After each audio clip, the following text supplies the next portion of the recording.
नमस्ते, जय हिंद, जय भारत। तो जैसा कि आप सभी लोगों को पता है कि दृष्टि आईएएस के संस्थापक मिस्टर दिव्य कीर्ति सर जो है एक बार फिर से जो है चर्चा में बन चुके हैं। और सीधे सीधे कहूँ तो अब उनको सीधे कानून की लंबी लड़ाई लड़नी पड़ेगी, क्योंकि उनको जारी हो चुका है समन अजमेर कोर्ट के द्वारा। जी हाँ, बिल्कुल आपने सही सुना। तो जानिएंगे इस वीडियो में डिटेल में कि क्या है बेसिकली और किस धारा के अंतर्गत जो है उन पर मुकदमा दर्ज किया गया, भारतीय न्याय संहिता के अंतर्गत और IT एक्ट के अंदर, और बेसिकली क्या ये मामला है।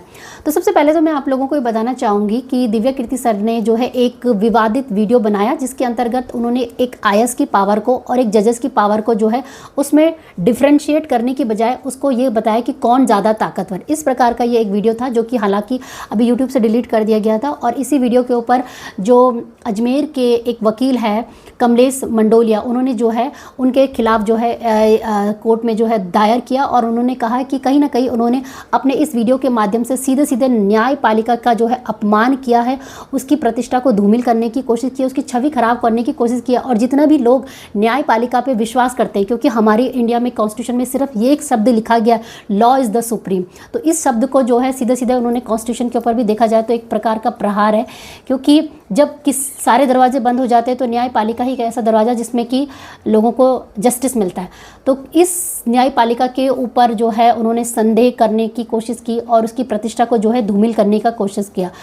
तो इसी के ऊपर उन्होंने उनके ऊपर मानहानि का केस दायर कर दिया गया है। भारतीय न्याय संहिता के अंतर्गत जो है इनका केस उन पे ऊपर दायर हुआ है, और 22 जुलाई को जो है बाकायदा उनको कोर्ट में जो है पेश होने के लिए कहा गया है।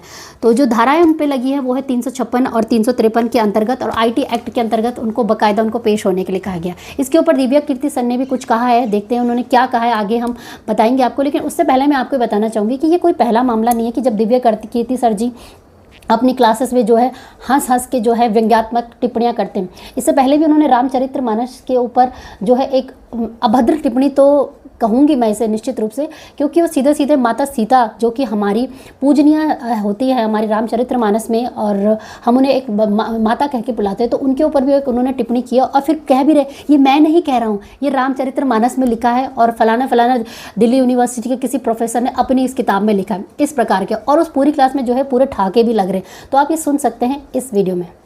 राम ने जो वाक्य बोला है ना, बड़ा खराब वाक्य बोला है। मैं तो बोलते हुए मेरी जबान कट के गिर जाएगी, पर बोलना होगा, क्या करें। तो ऐसा वाक्य बोला है, वो वाक्य ये है कि हे सीते, अगर तुम्हें लगता है कि युद्ध मैंने तुम्हारे लड़ा है तो तुम्हारी गलतफहमी है। युद्ध तुम्हारे लिए नहीं लड़ा है, युद्ध अपने कुल के सम्मान के लिए लड़ा है। और रही तुम्हारी बात, जैसे कुत्ते द्वारा चाटे जाने के बाद घी भोजन योग्य नहीं रहता है, वैसे तुम अब मेरे योग्य नहीं हो। तो ये था दिव्य कीर्ति सर का एक विवादित वीडियो, जिसमें कि इस 2022 में नवंबर में वीडियो रिलीज़ हुआ था, और उसके बाद कई हिंदू संगठन जो थे उनके अगेंस्ट में आ गए थे, और ये कहा था कि सीधे सीधे ये हमारे महाकाव्य रामचरितमानस का जो है अपमान है, सीता माता जी का अपमान है, क्योंकि उनकी जो तुलना है सीधे सीधे जो है कुत्ते से की करवाई गई है, जैसे कि उन्होंने कहा। और ऊपर से हंस के बता रहे हैं, और फिर कह रहे हैं मैं नहीं कह रहा हूँ, ये तो इस में जो लिखे जो संवाद चल रहा है, रामचरित्र जी राम जी जो है स्वयं सीता माता से कह रहे हैं। तो इस प्रकार से वो अपनी कहीं ना कहीं अपनी बातों को कवर करने की कोशिश कर रहे हैं, लेकिन कवर तो कर रहे हैं, लेकिन अपने जो इंस्टीट्यूट है उसको चमकाने की और चर्चा में आने की कोशिश उनकी हमेशा रहती है, जो कि वो हमेशा कोई ना कोई ऐसे टॉपिक के ऊपर लिखते हैं। तो इसी प्रकार का उन्होंने इस बार कोर्ट को भी जो है करने की कोशिश की, लेकिन कोर्ट ने तो भाई उनकी भाषा में, जैसे दिव्य कीर्ति सर कहते हैं कि न्यायपालिका हाई कोर्ट इतने पावरफुल होते हैं कि वो तो किसी मंत्री को भी नपा दे, ऐसा भी उन्होंने एक वीडियो में बोला। फिर कभी वो बोलते कैसे कमेंट कहते हैं कि UPSC में तो जो हिंदी वाले बच्चे होते हैं ना, उनके साथ भेदभाव होता है।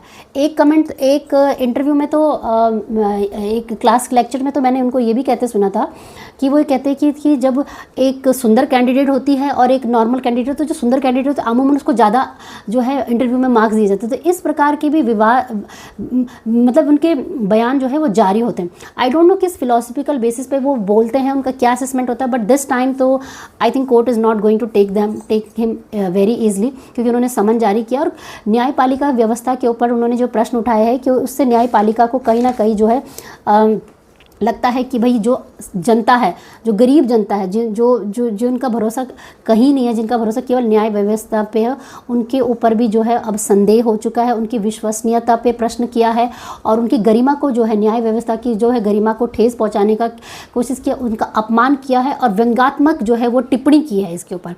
तो उपहास, जिसे कि उन्होंने बोला है कि इनका जो है हमारी न्यायपालिका का जो है उपहास किया है दिव्या कीर्ति सर ने अपने वीडियो के माध्यम से, जिसमें उन्होंने लिखा है आईएएस वर्सेस जजेस, कौन ज़्यादा है पावरफुल, ये उन्होंने लिखा था। ठीक है, तो इसके ऊपर दिव्या कीर्ति सर ने भी अपना जो है स्टेटमेंट दिया है। उन्होंने कहा है कि भाई जो मेरे ऊपर जो ये सम्मन जारी हुआ है उसके अंतर्गत ये है कि उन्होंने उनके ऊपर मानहानि का दावा लगा है, लेकिन वो कहते हैं कि मानहानि के केस नहीं बनता क्योंकि मैंने किसी व्यक्ति बेसिस के ऊपर टिप्पणी नहीं की है। मैंने ये ग्रुप ऑफ जो है स्टेटमेंट दी है, वो भी लेक्चर के माध्यम से कि मैं बताने की कोशिश कर रहा था कि भाई कौन ज़्यादा पावरफुल है। मतलब वो ये कहना चाहते थे कि किसको ज़्यादा जो है पावर मिली गई है।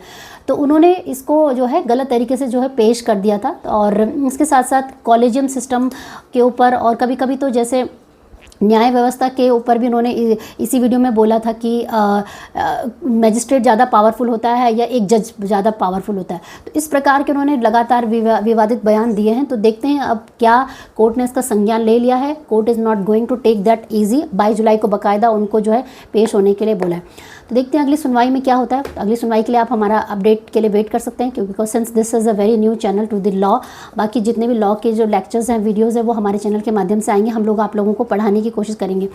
तो because I am also law student, तो जितना भी मैं थोड़ा बहुत पढ़ लेती हूँ, मैं अपने वीडियो के माध्यम से आप लोगों को हेल्प करने की कोशिश करूँगी। लॉ के जो टॉपिक्स, जजमेंट और जो भी हमारा जो सिलेबस है उसे एक्सप्लेन करने के। ठीक है, तो वीडियो देखने के लिए बहुत बहुत धन्यवाद। मिलेंगे मेरे कुछ नए अच्छे इंटरेस्टिंग वीडियो के साथ। तब तक के लिए जय हिंद, जय भारत। धन्यवाद। सत्यम विजेते। धन्यवाद। जय हिंद।